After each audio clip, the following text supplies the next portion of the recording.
Segment 2, Northtown Neighborhood News Magazine, a presentation of Sonny Hirsch and myself. Got us up on the web at ntnm.org. We're real big on community policing, caps24.org.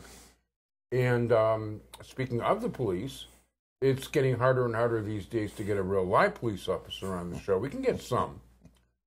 And but in this particular case, we're happy to have the person who used to be the highest ranking Jewish police officer in the city of Chicago, Deputy Chief Bruce Rottner. How are you? Well, I'm glad I'm still alive, Avi, Well, listen, I'm glad you're around, and I'm glad you're here to enlighten us and all the rest of it. Thanks. So we have a lot going on with the police right now.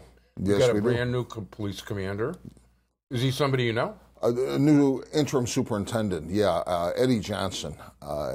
Eddie Johnson spent the majority of his career. I believe Eddie, at this point in time, has 27 years on the police department, primarily in the patrol division. And you hear that cliche all the time, the backbone of the department. Well, that's because it's true. Eddie came up through the ranks. He knows the job. I wasn't real close to Eddie. He worked primarily south. I worked primarily north. But you hear about different people throughout your career, And I was aware of him. I had attended some meetings with him. But I really got to know him on the night that Officer Tom Wortham was murdered in May of 2010 in the 6th District. Interim Superintendent Johnson was the commander of the 6th District at the time. I was that week what they call the On-Call Incident Commander, the OCIC. And that was a program where all the deputy chiefs took 3 or 4 weeks a year and responded to primarily police shootings, police-involved shootings. So usually if your phone rang at 1 in the morning, you knew you were going to be out, till noon the next day. And I happened to be working the week when Tom Wortham was murdered. I went out there, and of course Eddie was there. And throughout the night, you could just see this command presence, but not an in-your-face command presence. Not, I'm wearing a gold star, I'm the boss. The officers there just knew that he was in charge, but he was also the type of individual that out of respect, they said commander, but they wouldn't have felt uncomfortable saying Eddie. That's how they reacted to him. They knew he was competent. They knew he was fair. So he had a tremendous amount of respect for his officers and vice versa. And working with him just on that one evening and seeing how competent he was, I mean, I was really impressed. And then really for the next year and a half that I was still on the police department, we would go to a lot of command meetings together with other command personnel. But Eddie was always very quiet, but very thoughtful. Didn't say something out of turn, thought about what he said it, and about 10 times out of 10 he was right. When former Superintendent McCarthy had the ComStat meetings, command personnel were asked to come up and talk about their districts, their increases in shootings, their increases in homicides, what strategies they had developed to mitigate these crimes. Eddie always had the right answers, and it wasn't just he was talking the talk, he was walking the walk. And the backup statistics he had showed it, He knew what he was doing. He knew absolutely what he was doing. And when I heard that the mayor had asked him to be the superintendent, I was just ecstatic. I was really happy when John Escalante was made the interim superintendent because John and I were deputy chiefs together. He was in Area 5 on the west side, and I was in Area 3 up here, which is now Area North. I think that if interim superintendent Johnson decides, to stick with John Escalante as the first deputy, you'll have a tremendously formidable team in the leadership role in the police department.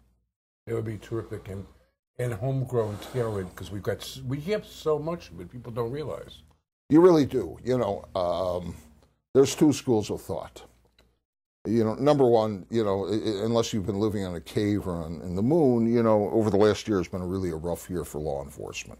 It's been a rough year. A number of police officers murdered in the line of duty. It's been a rough year in terms of media attention to the shootings involving police officers. So it's been tough. It's tough to be a police officer today. And realistically speaking, one might say, well, if your culture is corrupt, why would you take someone from that culture and make them head of the organization?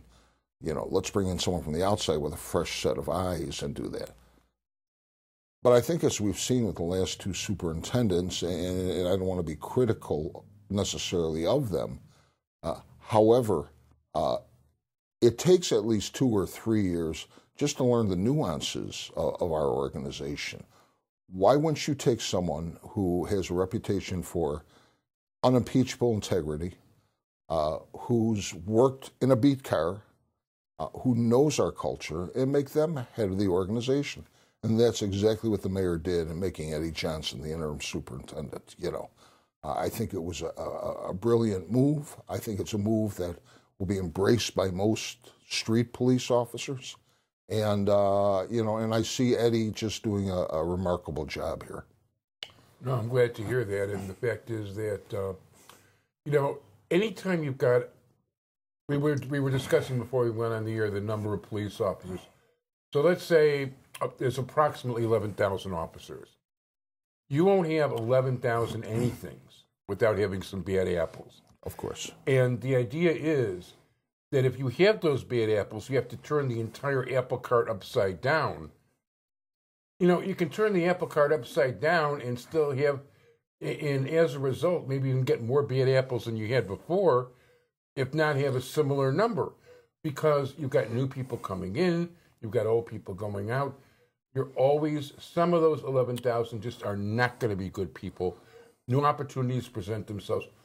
Why shake up the entire thing when you're always going to have something of a problem? It just, crime was going down and down and down and down and down, and all of a sudden we get outsider here, outsider there. And I'm not that big a pro-Chicago guy, well, except the Cubs maybe. I am that adverse to seeing somebody from outside if they're better, Joe Madden. And he's a winner. Definitely. But, why waste time fixing major things on something that has minor problems? Well, even though those minor problems, by the way, let's understand, we're talking about crime, we're talking about people's lives, we're talking about... Of course. But, I think the thing to remember, number one, the vast majority of police officers, 98, 99%, are just good, decent, hard-working professionals.